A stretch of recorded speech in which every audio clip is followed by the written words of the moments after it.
looks like this young lady is quite the expert. Your friends sure keep their fingers on the pulse, huh, Traveler? Wow, Dad. Didn't know you were so tuned in. But how come I haven't heard about it? You gotta listen to our customers. Didn't I tell you to spend less time chasing after wild vegetables and more time making friends? You're even more out of touch than I am. Hey, I like making friends too. Isn't that what I'm doing right now? Anyway, even if it is just a costume, is it alright if I still call you Whitehorse Adeptus? Of course it's all right, because that's exactly who I am. Okay. I can see you're really committed to the role. How about I call you the real Whitehorse Adeptus instead? In that case, you can call Paimon the real Traveler. Yeah, right. You could have at least switched outfits. Puny mortals. Nevertheless, I suppose it might be amusing to indulge in your little charade, for a while at least. All right, go grab yourselves a table. I'll come take your order in a bit.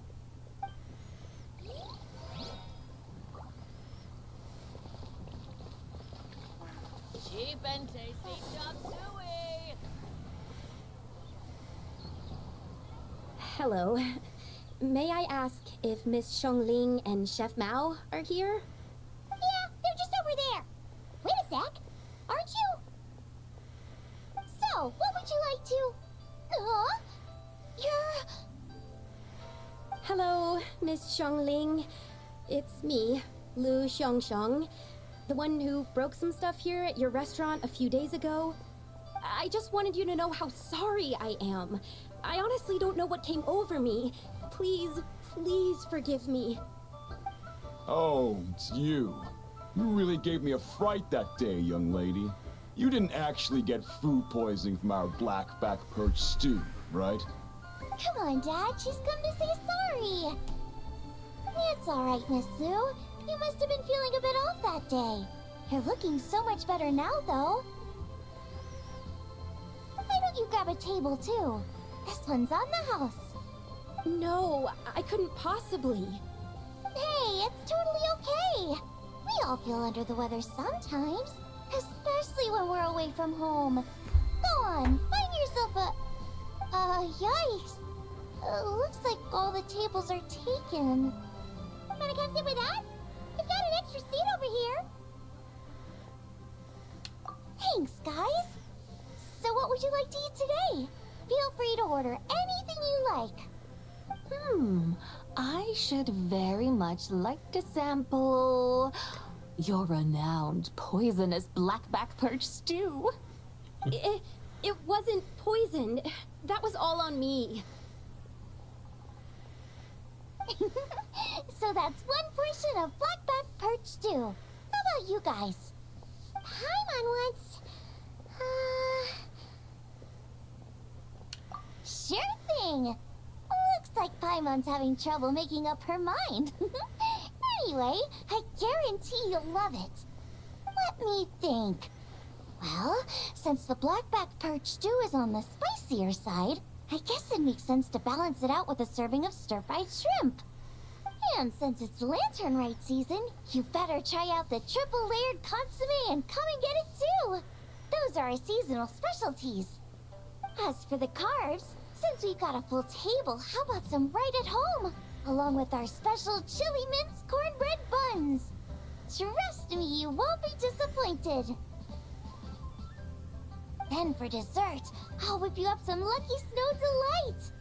I just came up with it a few days ago, and I can't wait for you to try it. Wow! Sounds like quite the feast. Looks like Paimon's in luck today. Am I the only one who thinks that's way too much? Not at all. Don't worry, I know what I'm doing. And to top it all off, our star dish, Adeptus Temptation. You should know that we don't often serve this here at Wanmin Restaurant. But since this is my first time cooking for the White Horse Adeptus, I'm pulling out all the stops.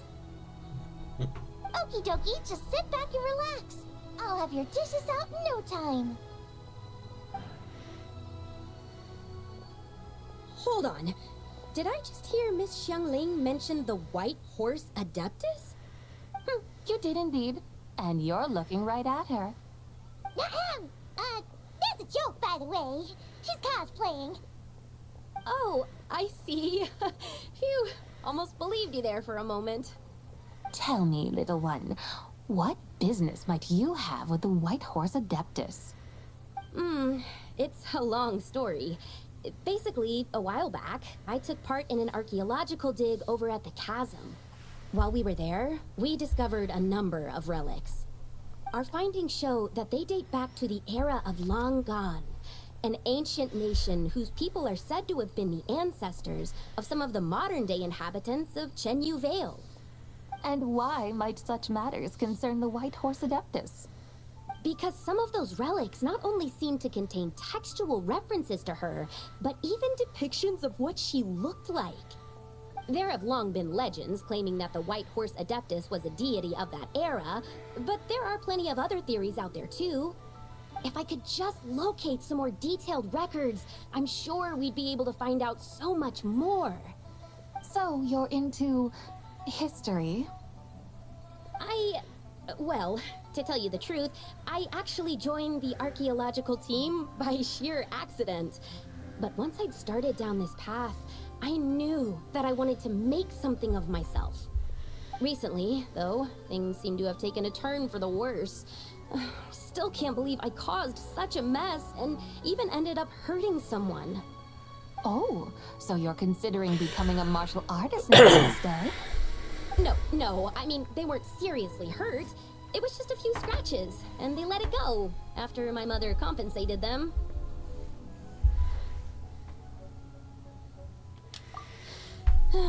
Either way, my career is pretty much over. And even though both the victim and the Ministry of Civil Affairs say they won't be pursuing the matter any further, my father says he's going to punish me according to our family rules. Family rules? Yeah, he's decided to ground me. I'll have to return to Chaoying Village after Lantern Rite, and goodness knows when I'll be allowed to leave again. Wow, that's harsh. Sounds like the kind of thing only rich, super traditional parents would do. We're not exactly rich, though. All we own are a few tea fields in Chaoying Village and a guest house in Liyue Harbor. A guest house? It isn't Baiju Guest House by any chance? Yep, he's my grandfather. So, you've heard of the guest house before? Small world, huh? Come to think of it, didn't Boss Lo mention something about hoping that the White Horse Adeptus would show up and let her divine power be known? Sure, but Paimon's guessing this wasn't exactly what he had in mind. Little one, it sounds to me that your family is rather well off after all. What then drew you to archaeology? Why subject yourself to such unnecessary hardships? Even if I stayed at home, there's no guarantee I'd lead a nice, easy life. Just look at my father. Recently, my grandfather put him in charge of the guest house, and he came up with a bunch of ideas right away, starting with changing its name. That didn't turn out well, though. My grandfather yelled at him for days, even calling him a bad son, and they still haven't let it go. Oh! Paimon thinks we might have heard about that too. Long story short, being dependent on others is never fun. You just end up being completely under their thumb. That's why I want to make it on my own out here, no matter how hard it is. After all, as the saying goes, to rise above others, one must endure the hardest of hardships. What's so funny about that? You poor, innocent little creatures never fail to amuse me. To think you would endure all manner of hardships in your brief time on this mortal plane, and all that merely to rise above others. I would have thought that the wiser path would be to simply roam this world as I do. Huh? Tell me, what is it that you truly delight in? Archaeology? Martial arts? Tea planting? Or perhaps the keeping of a guest house? What I delight in? Yes! Surely there must be something you don't find quite so exhausting. Whatever delights you should not feel like a burden. But do things like that really exist? Of course! Take Miss Xiangling, for instance. I defy you to detect even a hint of hardship on her face when she wields her walking spatula. So, since it seems you are resolved to tread the rocky path, you should strive with all your might to pursue that which brings you delight. You mean, like cosplay? I suppose you might say that. Looks like the White Horse Adeptus is really getting into her role. I think I get what you mean then. Maybe I should have a chat with Miss Xiangling before I head home. Okay, everyone. Sorry to keep you waiting. Here's your food. Wow. It all smells so good. Oh, finally, I get to try that famous poisonous stew. Hey, didn't you hear what Shang Shang said? It wasn't the stew. If anyone's to blame, it's that other you. What's up? How fiercely this mortal fare burns upon the tongue!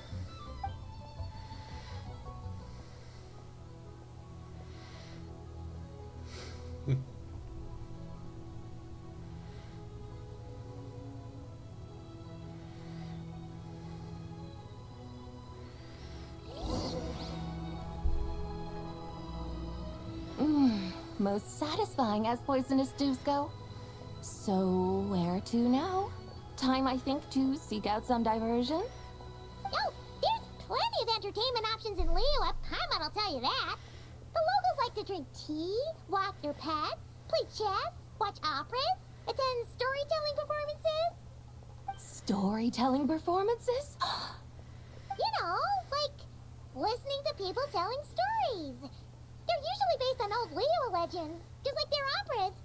Stuff like the Divine Damsel of Devastation, Through the Eyes of a Dragon, or the Sanctification of Tao Do. What about the story of the bright moon that sits in the sky above us? Paimon doesn't think she's heard that one.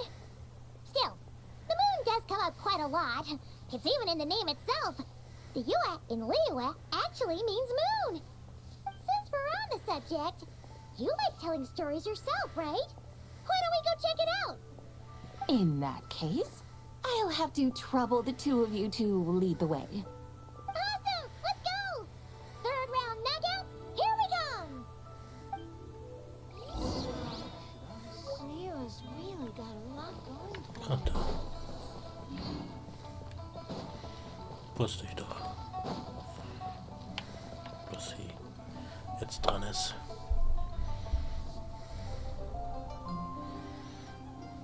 What a tongue twister. I'd have made a complete fool of myself if I tried to say it on stage without practicing it first. Call yourself Iron Tongue, Tien. Wobbly Tongue, Tien, more like.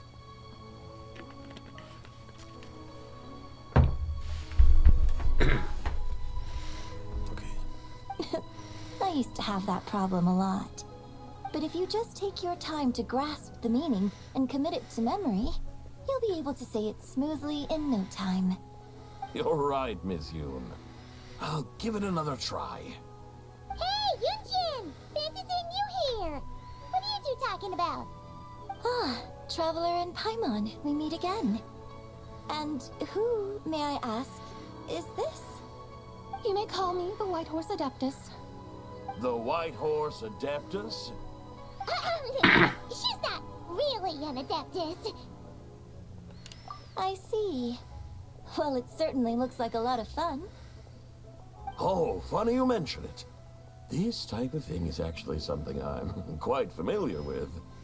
Once, to perform Through the Eyes of a Dragon, I decided to imagine that I was Rex Lapis himself.